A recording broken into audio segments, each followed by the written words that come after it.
put a lot of thoughts, put their thoughts and analysis of a situation and let other people who might see the same situation differently also have their thoughts represented so that we can collectively analyze what's going on.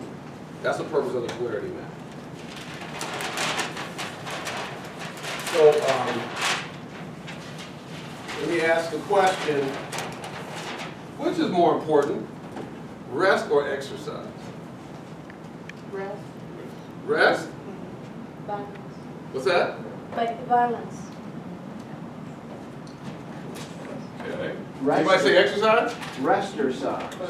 What's the difference?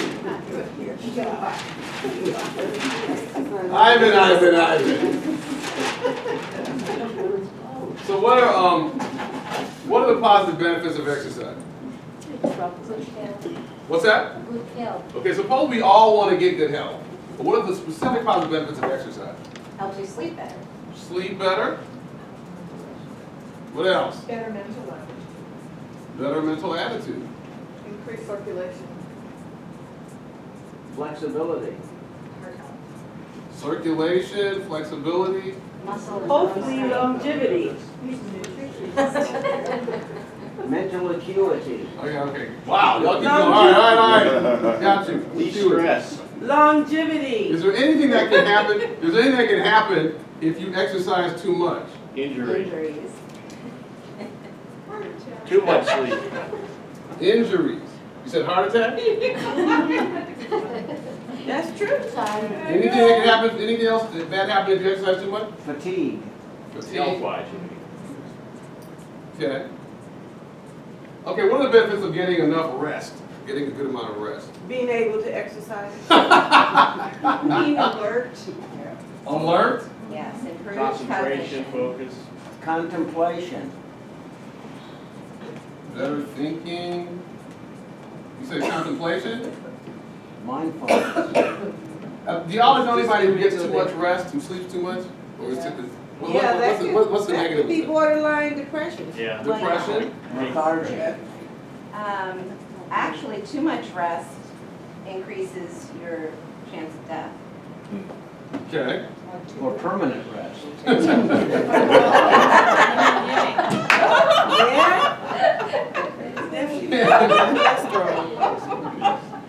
Increased mortality. This is a kid. And morbidity, if you want to add that. That's the word. You know, you get more diabetes. Anything else happen for people who don't enough exercise, too much rest, they spend too much time? I need some rest. They're always doing that. What else? Isolation. Okay. Okay, so basically, here's the point. It goes back to the balance. If you sleep in the bed. Ultimately, what you really need, these are opposites. You cannot both exercise and rest at the same time. However, we need both of them, and you can get too much of each one. So this map is built on, there's a higher purpose, there's a deeper fear, health, higher purpose, deeper fear is illness. There's positives to one pole, one part of the polarity map. Exercise is positive, but there's negatives if you do too much of that. There's positives of rest, but there's negatives if you do too much of that. I bet y'all know people who are big exercise freaks, and we're talking about the benefits of getting a lot of exercise and what happens if you don't do enough. And there are probably people you know who really, their focus is on the positive of getting enough rest, and we'll talk about, I can't understand all these people who are trying to exercise all the time because they're going to injure themselves, etc. So part of the whole point of this map is to provide a thought system where all those ideas can be in play at the same time. Right? And ultimately, you're trying to get to a balance between exercise and rest. And this is a way of expanding the conversation beyond this versus that. Okay? This applies, the relevance of polarities is all over the place. So, y'all are all old enough to remember communism, right? Communism was an economic system that was highlighting the importance of equality. And on some level, you could contrast it with our economic system, which tries to highlight the importance of productivity. Let's look at the advantages of each. What happens? What are the good things about an economic system that's focused on productivity? What are some of the good things that happen? Economic system focused on productivity. What happens? Produce a lot of widgets. A lot of output, lot of yeah, widgets. high output, whatever that is. Much production, Right. right? Much products. Possible prosperity. Jobs, income. Possible, is it jobs and income, you said? Okay. How do you say something like Potential for the progress in terms of Technological progress. technological progress? Right, right, right. I was You about to can, say you that. can look at the cars in Cuba and Well, and yeah, right? I want to say that, I want to say, you know, of certain things, but, you know, it may not be of the society in some way, so. How do you define productivity? Well, I said much products. Focus on productivity is focus on people working. Efficient use of time and materials? Well, Well, well, productivity. I could be a thief and be productive. yeah. Okay, when we're talking about the economic system, again, we look at the level of how do you structure an economic system, and what are what happens, what are the good things about having an economic system that's focused on productivity. What's the non-pejorative term for exploitation?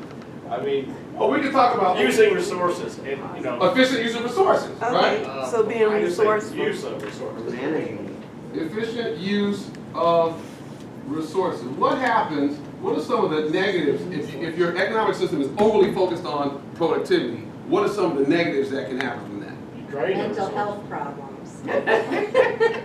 Okay, Look at China now with that. what else? Degradation. Depleting resources. Yes. Yes. Depleted resources, Yeah. Degrading the environment. degraded environment. Well, now y'all are mostly, for the most part, y'all seem kind of like progressive types in this room. I'm surprised nobody's talking about inequality. Well, it goes back to lack of. Well, if you're jobs talking- and control amounts, Is inequality in an economic system that's based on incentives and rewarding people who work harder? So is the it- exploitation of the workforce? Economic Yeah. disparity. Right, disparity, exactly. Well, the pejorative of exploitation. Right. The opposite of everything that's. It's. What other, okay, guys, so, yeah, so all those classic things that you would see in an economics textbook about what happens with the excesses of capitalism. What are the good things about an economic, let's step back, what are the good things about an economic system that's focused on equality? All boats float. Okay. What else? Better opportunities, perhaps? I don't know, that's not very. How about well opportunities defined. for all? Yeah.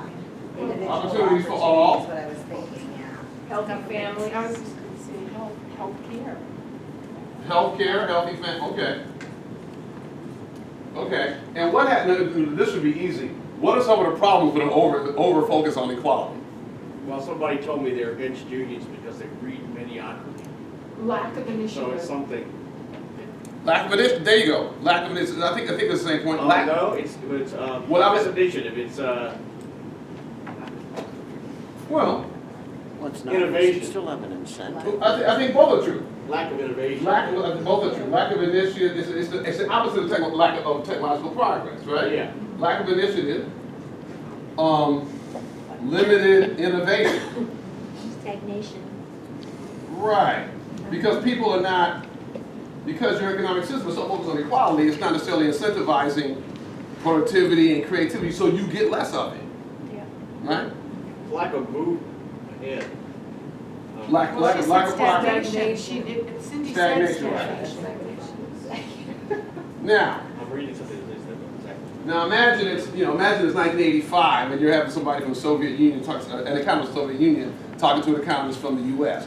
What's the conversation going to look like? The conversation is going to look like the guy from the U.S. is going to talk about all the advantages of focus on productivity and all the disadvantages of over-focus on equality, whereas the guy from the Soviet Union is going to talk about all the advantages of focus on equality, or disadvantages of over-focus on productivity. Who's right? Well, everybody is right? Which ultimately, what you want to have is an economic system which balances the focus on productivity and one that focuses on equality. So you're trying to stay up here and avoid the excesses. Okay?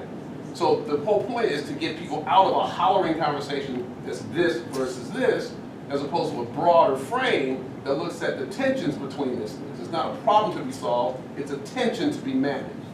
So some of the tension that exists within the human system between continuity and change. You do this about time, right? you can look at any human system, you can look at what's the balance between what we're doing now, past, present, and the future, right? There's good things about the now, but there's some things in the now that are not so good. So the good things about the now could be called the points of pride. That's what's going well about right now. There's bad things in the now too. Those are the gaps or complaints about right now. We think about the future. There's good things about the future, our aspirations, things we want to create that are good, but also if we make any changes, there are bad things possible too, unintended new problems, right? Ultimately, one way of helping people have a conversation about where do we go as a system is to say, well, we want to balance continuity and change. We want to get all of the good things, we want to keep our points of pride, address our gaps and complaints, move toward our aspirations, but not create new problems. And that's the goal. Now, last thing before we get to this issue we're talking about, oftentimes when people are arguing over how systems should be changed, or what a system needs to go, where it needs to go, is you have an argument between the boosters who are in touch with the points of pride and the unintended problems. We need to keep things like they are right now, versus the, let's call them the change agents or the complainers who want to focus on what's wrong now and what is right in the future that we don't have. Part of the goal of the map is to broaden the conversation and put everybody's ideas out there. Is it necessarily the conversation between the boosters and their view of the unintended negative consequences also could include the intended negative consequences? I mean, I like things so there's the way they are because I know this is going to happen. Well, what typically happens is that people who like things how they are, they don't want to change them because they're worried they'll create new problems if you change them. Okay? So we can put fear in new problems. Yeah, that's right. I'm just thinking unintended. We can put fear in new problems. But the point is, there are problems that are in the future that we don't have now. We do not want to create them. Okay. So what we're going to do is a process of trying to mine the collective group brain on the question of local community leadership addressing about poverty, etc. We're going to do this analysis, this polarity map analysis, by engaging all of your brains. Here's how this is going to work. We're going to take about 3 minutes on each of these quadrants. We're going to do them one at a time under my direction. Every person is going to stick to the table. So I'm going to give you the instructions. Let me describe the big picture. So I'm going to say, okay, every person is going to write at least one idea per quadrant, no more than 3. We're going to give you about 2 minutes. We're going to go down a line straight with one quadrant at a time under my direction. So I'm going to ask you, we're going to start out with, okay, what's going well in regard to the issue of local community leadership about addressing poverty? What's going well now, right? You're going to write one idea per sticky. The first one is going to be on red. Oh, red, sorry. Right, first one will be on red, points of pride. But don't start doing it now. I want to describe the process so you know what we're doing. Okay. So we're going to, y'all working so fast? Hold up, y'all. So I'm just going to describe the process. The reason I'm trying to do this is because this is a process that you can do in your organizational settings for other issues. So I'm trying to help you see the process now. So I'm going to say, okay, go. And then every person will write at least one thing down, maybe as many as 3 points of pride on the question, what's going well now. Then you'll have a 2 minutes or a minute at the table to put your ideas in the middle of the table, do some initial categorization and sorting of like ideas. And then we're going to move on to the next topic. The facilitator's room will grab them, put them up on the board, and do another sort across the table. Then we will be moving on to the next quadrant. And we'll do this 4 times in a row, and at the end of that process, we'll have a picture of our collective impression of the issue. Does that make sense?